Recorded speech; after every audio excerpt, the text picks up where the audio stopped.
Assalamualaikum warahmatullahi wabarakatuh. Kembali bersama Dewi SMD. Gimana? Masih ingin lanjut? Bermadukan Jin kembali hadir menemani kalian. Kali ini lebih menguras emosi dan sedikit panas. Bab ini tidak diperuntukkan buat anak yang masih di bawah umur. Ya, tolong bijak dalam memilih bacaan dan tontonan. Baiklah, kita langsung eksekusi saja babnya. Bermadukan Jin bagian 17. Novel horor dan misteri. Novel audio karya Dewi SMD. Tapi jangan lupa like, komen, dan bagi yang belum subscribe, jangan pelit-pelit ya. Karena subscribe itu gratis buat kalian. Namun, begitu berarti untuk aku. Oke. Kita langsung ke alur ceritanya. Bermadukan Jin, bagian 17.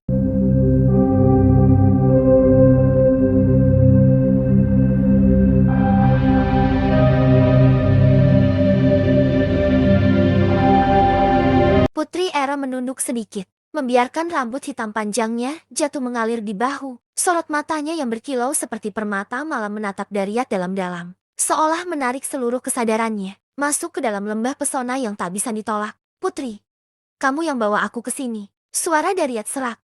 Bukan hanya karena terkejut, tapi karena seluruh tubuhnya seperti ditarik oleh aura sang putri yang teramat kuat. Ia menyambut tangan Putri Erem, tangan halus, dingin, tetapi mampu membakar syaraf-syarafnya hingga gemetar. Begitu jemari mereka bersentuhan, semua kekacauan yang tadi menyesakan dadanya lenyap, hilang begitu saja.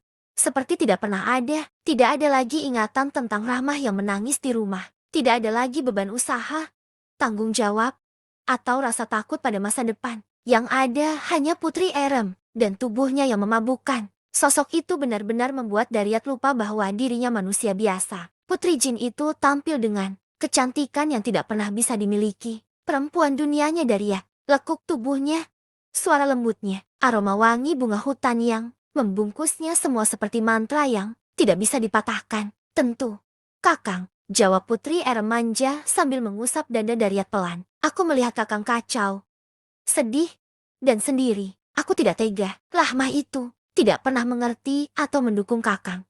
Kalimat itu jatuh tepat di telinga Dariat, menusuk seperti racun manis yang menenangkan. Putri Erem tiba-tiba merangkulnya, menempelkan tubuh hangatnya ke dada Dariat. Pelukannya begitu erat, begitu lembut, begitu membuat Dariat merasa diinginkan perasaan yang akhir-akhir ini tidak ia dapatkan dari siapapun termasuk Rahmah istrinya. Kamu memang yang terbaik, Putri, bisik Dariat sambil memegang pinggang sang Putri Jin. Suaranya bergetar oleh keinginan yang sudah tidak bisa ia sembunyikan lagi. Aku akan melakukan apa saja, asalkan kamu selalu memberikan aku kebahagiaan, lahir dan batin. Putri Era mengangkat wajahnya, tersenyum tipis, senyum yang tidak pernah gagal membuat hati Dariat lurus seperti tanah tersapu hujan. Kalau begitu, biarkan aku membuat Kakang melupakan segalanya, bisiknya. Dariat membalas pelukannya. Kali ini bukan lagi pelukan seorang lelaki yang membutuhkan sandaran, tapi pelukan seorang lelaki yang sudah menyerahkan dirinya seluruhnya. Bibirnya menyentuh bibir Putri Erem lembut,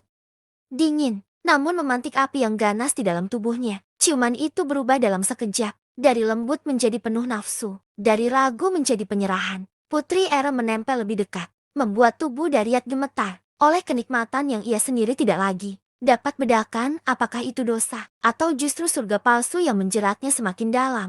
Di dunia itu, dunia antara manusia dan jin, dua makhluk beda alam kembali hanyut dalam badai yang sama. Kenikmatan yang tidak seharusnya, keinginan yang seharusnya tidak disentuh. Dariat tidak lagi mengingat dirinya, tidak ingat Rahmah, tidak ingat anak-anaknya, tidak ingat kewajiban. Yang ia tahu hanya satu, Putri Erem, dan dekapan panas yang menaklukkan seluruh dirinya, tubuhnya, jiwanya. Di tengah kabut magis yang menyelimuti tempat itu, Dariat merelakan seluruh hidupnya tenggelam dalam pelukan sang Putri Jin, pelukan yang bukan hanya memberikan kenikmatan, tapi juga perlahan menghancurkan segalanya. Desahan-desahan nikmat yang membalut dosa, begitu jelas tanpa bisa ia tahan. Putri, kau memang hebat. Aku sangat puas dan selalu puas. Bibir Dariat tidak ada hentinya memuji kelincahan Putri Erem yang membuat Dariat mabuk kepayang. Malam itu Rahmah hampir tidak bisa tidur. Seluruh rumah terasa terlalu hening, terlalu dingin, terlalu asing. Seolah sebentar lagi ada sesuatu yang pecah di dalam hidupnya. Ia menguatkan diri duduk di tepi tempat tidur, memandangi kedua putrinya yang masih terlelap. Lalu pindah memandangi dinding dari anyaman bambu yang tidak salah apa-apa. Tapi menjadi tempat ia melampiaskan segala kekhawatiran. Namun sampai pagi tiba, bayangan itu tetap sama. Daryat tidak pulang. Tidak ada suara pintu diketuk. Tidak ada langkah kaki. Tidak ada suara khasnya ketika membenarkan sandal. Lebih dari itu, ada satu hal yang membuat Rahma semakin sesak. Daryat pergi tanpa motor. Hanya menghilang begitu saja. Seolah ditelan tanah. Rahma memegang dadanya. Seakan mencoba meredam gemuruh yang tidak mau berhenti. Ia menarik napas dalam-dalam. Tapi napas itu kembali patah. Lalu monolog yang selama ini ia simpan rapat akhirnya keluar. Monolog Rahmah. Astagfirullah, Kang.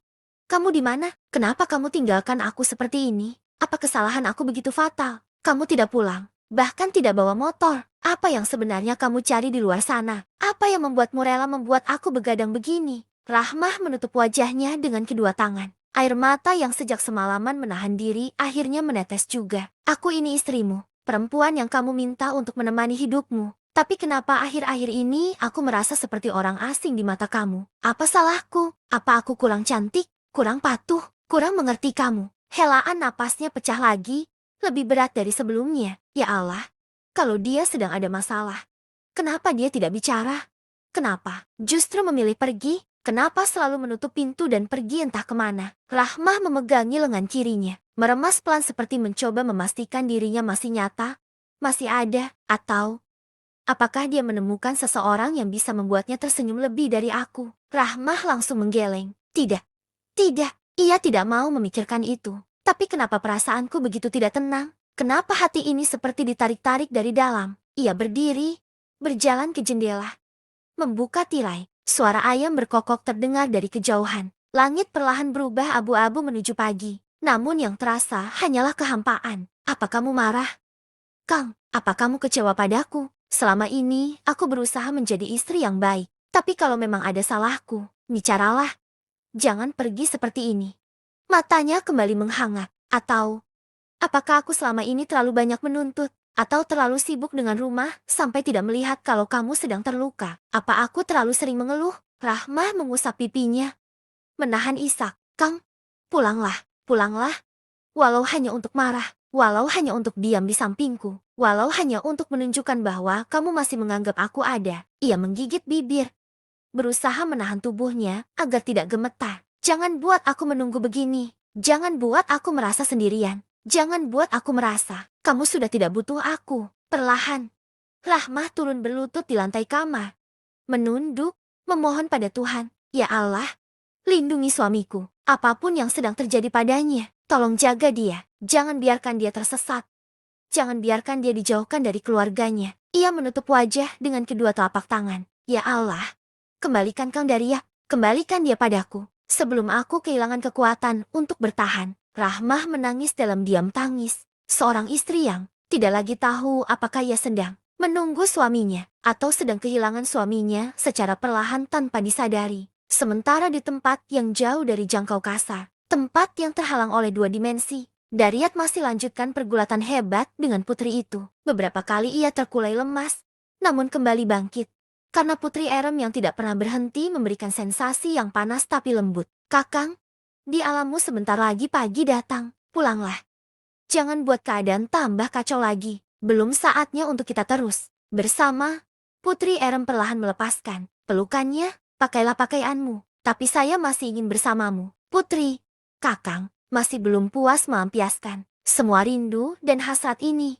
Daryat menarik kembali tangan. Putri Erem seakan takut kehilangan. Tidak suamiku, hari ini kau harus pulang. Oh ya Kakang, ada hal yang ingin aku sampaikan sama Kakang. Apa Putri? Kakang, buatlah rumah yang besar. Setelah itu, kau harus cari istri baru di alam manusia. Apa? Daryat terkejut. Bukan tentang rumah, tapi tentang menikahi wanita lain. Nah, seru kan?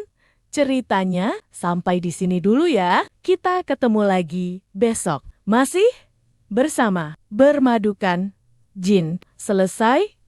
Nonton, jangan lupa kasih komentar di bawah. Ya, kritik dan sarannya juga agar ceritanya lebih seru dan tidak melanggar ketentuan. Akhir kata, aku, Dewi mohon pamit. Sampai ketemu besok. Assalamualaikum warahmatullahi wabarakatuh.